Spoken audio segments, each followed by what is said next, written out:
रजब है social media का एक आपको पता है सुपर स्टार है यार। ये चूरन चटनी होती है ना, प्रोग्राम लोग खोलते इस तरह रजब डिपोर्ट हो गया, पता नहीं क्या होगा। डिपोर्ट होता है वो जेल जाता है और वो बिजनेस क्लास में ना आता है। मैंने रजब को आज फोन किया, आपको चैनल के तवज्जो से बताता हूँ। मैंने कहा FIA वालों ने जो काम किया था ना डकी के साथ, ये बेनकाब हो गए हैं। अब तुमने अपने जो आई हो ना, अगर पर्चा देते हैं, मेरा नहीं ख्याल FIA वालों को पर्चा दिया हुआ है। ये प्रोटेक्टिव बेल जो होती है ना, इसका मतलब होता है कि मेरे ऊपर अगर कोई मुकदमा है तो अदालत को बताएं, फिर उसमें अलग से बेल लेनी पड़ती है। ये बेल किसी जुर्म की नहीं हुई, मुझे पता है कि उसके ऊपर FIR अभी हुई कोई नहीं। रजब बट मैंने इसको कहा तुम इनको अब खिलाना, कितना बड़ा लफ्ज़ है अदारों के बारे में ये बात करें, खिलाएगा इनको। मैं ही तो कह रहा हूँ, उसका 1.5 इंच का नाक, 1.5 फुट का नाक है। ये जुर्म सूंघने के लिए मेरे दिन में था कि नाक इसको अल्लाह ने बढ़ा दिया, लेकिन बाद में पता लगा तो पैसे सूंघता है। तो मैं जितनी उसकी फिल्म चला रहा हूँ, चला के दिखाए। और डकी ने इनकी भैंस को हाथ लगाया था, यानी कि भैंस का वो दूध पी के भाग गया था, तो उसे 9 करोड़ रुपए ले लिए। अस्सलाम वालेकुम, डिजिटल बॉक्स के साथ मैं हूं मोहम्मद उस्मान।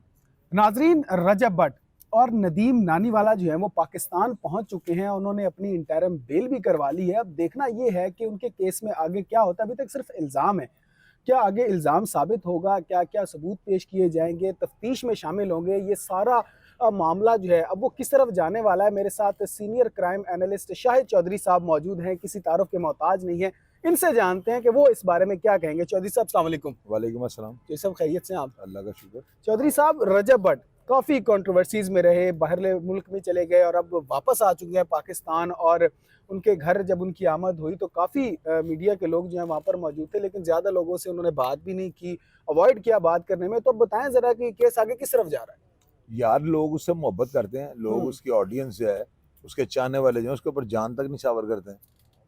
इसमें जो है ना, लोगों को इस चीज़ की परवाह नहीं होती कि आप उसको किस नज़र से देखते हैं। लोगों को इस चीज़ का होता है कि हम जो है ना इसको किस नज़र से देखते हैं। तो रजब है सोशल मीडिया का एक आपको पता है सुपर स्टार है। मेरा तो खैर वो, मैं उसकी इतनी रिस्पेक्ट करता हूँ कि मेरा ख्याल है छोटी उम्र का ऐसा वाहद एक भाई होगा, या भांजा कह लें या जो भी आप दोस्त कह लें, मैं नहीं करता किसी की इतनी ज़्यादा ना। तो वो जो है वो बड़ा ज़बरदस्त है। और दूसरी बात, लोग कह रहे थे डिपोर्ट, आपको पता है जी बिल्कुल बिल्कुल। मैंने कहा डिपोर्ट, मैंने क्यों, मुझे पता था डिपोर्ट हो ही नहीं सकता। जैसे बड़ी काफी बातें हो रही थी कि उसे डिपोर्ट कर दिया गया है, वो पाकिस्तान आ रहा है। यार ये चूरन चटनी होती है ना, प्रोग्राम लोग खोलते इस तरह रजब डिपोर्ट हो गया, पता नहीं क्या होगा।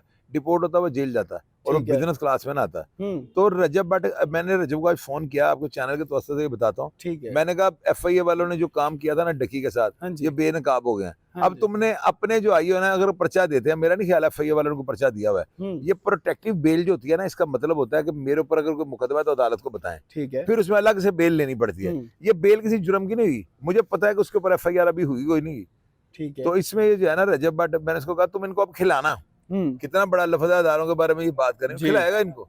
क्योंकि पीछे मैं उसको बताऊंगा इसको ऐसे करो, ये तो काबू नहीं है, डकी तो पकड़ा गया था। तो ये चीज है, ये केस जो है ना इतना इजी नहीं है कि बंदा इसको फिट कर रहेगा। चौधरी साहब, डकी के केस में एक बिग ब्रदर का नाम लिया जा रहा था, तो क्या बिग ब्रदर जो है वो रजब के साथ भी जो है ये गुमनाम हीरो है। ठीक है, इसका नाम अभी मंजरे आम पे नहीं आया, लेकिन वो जो बेनकाब हमने किया, मेरे भाई छोटे आरिफ चौधरी ने जो बात किया कि मूंछों वाला बंदा, उसकी हमने तस्वीरें दिखा दी हैं। वो जो फ्रंट मैन था चौधरी सरफराज का, तो ये छोटी बात नहीं है। जिसको हमने बेनकाब किया उसके बारे में तो अभी तक कोई एक्शन नहीं हुआ। चौधरी साहब, क्या वजह है इस निज़ाम के बारे में? अगर कोई सोशल मीडिया पर चल रही है और वो बात सच है, तो क्यों उसको बेनकाब नहीं किया जाता? यार बेनकाब किया जाता है, अदारों की को अपनी पॉलिसी होगी, उन्होंने नोटिस तो लिया होगा, लेकिन अभी फौरी तौर पर फांसी तो नहीं ना लगा देनी। हमने वो बंदा जो है वो नाई है और FIA के चौधरी सरफराज का फ्रंट मैन था, जो मंथली इकट्ठी करता था। जब डकी अरेस्ट हुआ था चौधरी साहब, तो चौधरी सरफराज की तारीफों के अंबार लगा दिए गए थे। उन्हें जनाब जमीन से उठा के आसमान पे पहुंचा दिया गया था, लेकिन अब इस वक्त वो खुद पाबंदे सलासल हैं। उसको जितना मैंने सजाया था ना, मैंने चौधरी साहब यही तो मैं कह रहा हूँ, आपने उन्हें बड़ा सजाया था ना, तो गलती भी तो भुगत रहा हूँ। इसकी फिल्म भी तो मैं चला रहा हूँ। मैं ही तो कह रहा हूँ, उसका 1.5 इंच का नाक, 1.5 फुट का नाक है। ये जुर्म सूंघने के लिए मेरे दिन में था कि नाक इसको अल्लाह ने बढ़ा दिया, लेकिन बाद में पता लगा तो पैसे सूंघता है। तो मैं जितनी उसकी फिल्म चला रहा हूँ, चला के दिखाए भाई। अगर मैंने उसको हाईलाइट किया, मेरे मामे का पुत्र था वो, मैं तो एक अदारे के अफसर को कर रहा हूँ। तो जब वो ब्लैक शीप निकला है, गंदा अंडा निकला है, तो मैं उसकी फिल्म चलाऊंगा। चौधरी साहब, क्या होना चाहिए ऐसे गंदे अंडों के साथ? इसको रीगल चौक में फांसी देनी चाहिए। टमाटर और गंदे अंडे जो है ना, पब्लिक इसको मारे, ताकि आइंदा कोई रिश्वत लेने की जरूरत ना करे। 9 करोड़ रुपया, 9 करोड़ रकम है। और डकी ने इनकी भैंस को हाथ लगाया था, यानी कि भैंस का वो दूध पी के भाग गया था, तो उसे 9 करोड़ रुपया ले लिए। चौधरी साहब, रजब चूंकि कुछ कंट्रोवर्सीज में भी पहले था, जुए की एप्स का प्रमोशन का इल्ज़ाम भी उस पर है,